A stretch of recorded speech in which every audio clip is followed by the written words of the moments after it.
Abigail Hannaford-Ricardi, Children's Coordinator here at First Unitarian Church of Worcester. This weekend is Memorial Day, and this month our church's Faith in Action collection is going to Veterans Inc.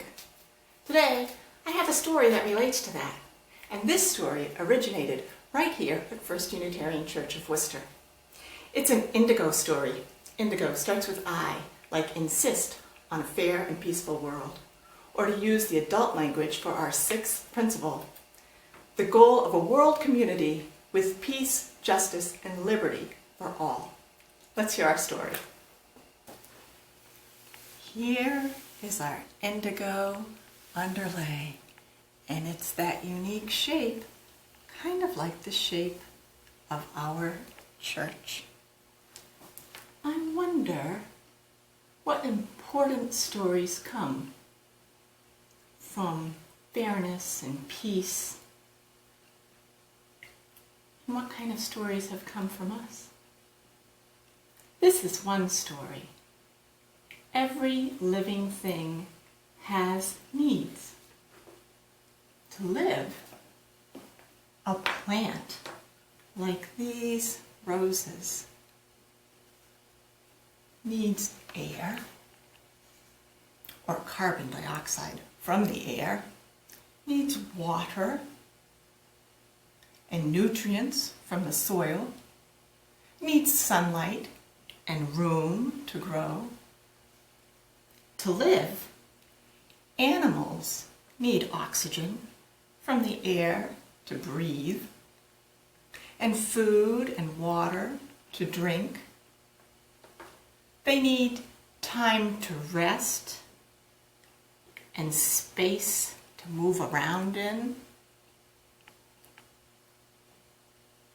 And human animals, that would be people like us, we have needs too.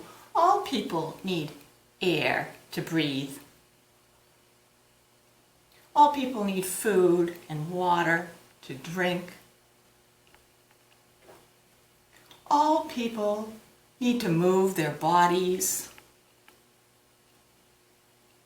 And we all need a time to rest and a safe space. So we all have needs. The Indigo Promise means that as Unitarian Universalists, we work in our world to help make things fair.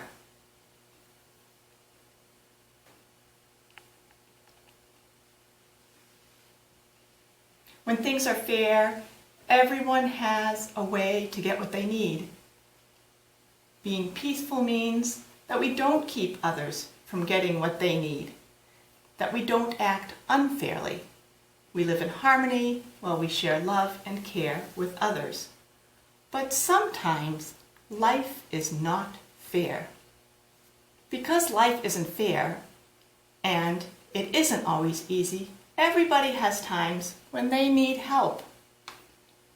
You and I sometimes require help to get what we need. The people that we see when we walk down the streets wearing our masks, they may need help, or they may be able to give help. All of us, at some time, can give help, and at some times need help. That's part of building a fair and peaceful world.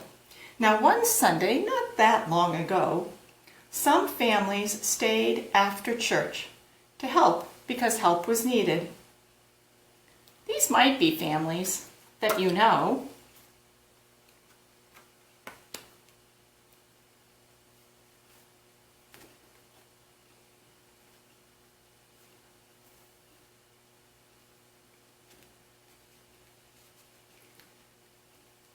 They stayed after because there was a sign in the dining room.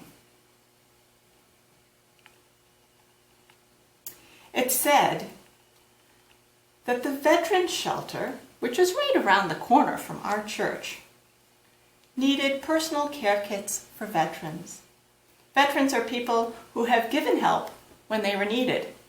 And now some of those veterans need help themselves. They are staying at the shelter because They don't have homes right now. They need a place to sleep and to get out of the rain and to be warm and to have food and to move around and all those things that all people need. And to stay healthy, all people need to take care of their bodies. Now, the Veterans Shelter has showers so that people can keep their bodies clean, but everybody needs shampoo and soap and toothpaste and all those things that are called hygiene items to help care for their bodies. And that's what this sign was about. So on this day, families stayed after church. And they helped do something. They took a needle and thread and small towels, and they sewed up the edges to make pockets so that the towels could hold things.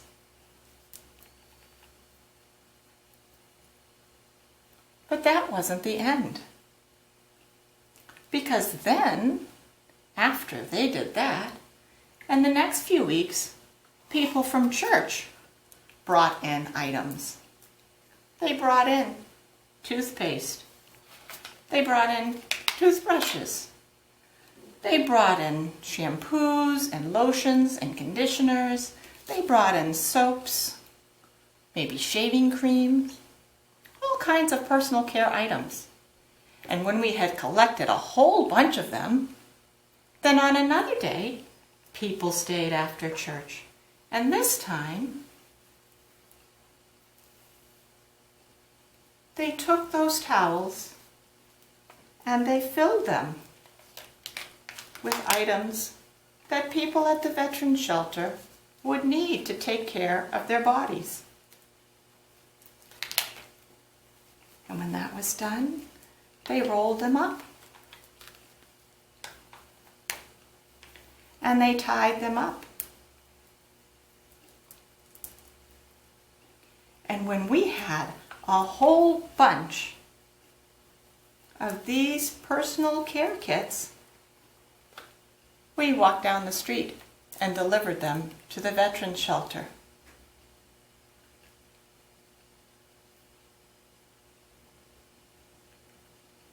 We can all be part of this story. We can all help.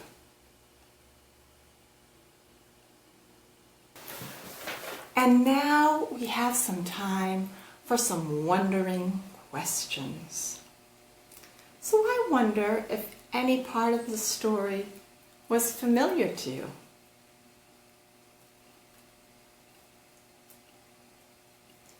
I wonder if any of you remember about 4 years ago when we all got together on a children's chapel and we made homeless kits with toiletry items and protein bars and socks and water bottles to give out to homeless people. I wonder if you can remember a couple of years ago for the Weagora Yule Ball when we collected hygiene items to go to safe homes. And everybody brought in socks so that we could stuff the socks with personal care needs items. I wonder if any of you remember last year when our 3rd and 4th graders collected hygiene items to make kits for the LGBT task force. I wonder if this story has an end. I wonder if you can think of things that you could make or do during this time with the COVID crisis going on. Something that you could maybe do for a veteran or an elderly neighbor. In the condominium building where I live, some anonymous person in one of the entryways left packs of toilet paper and 2 rolls of paper towels outside of every single unit's door.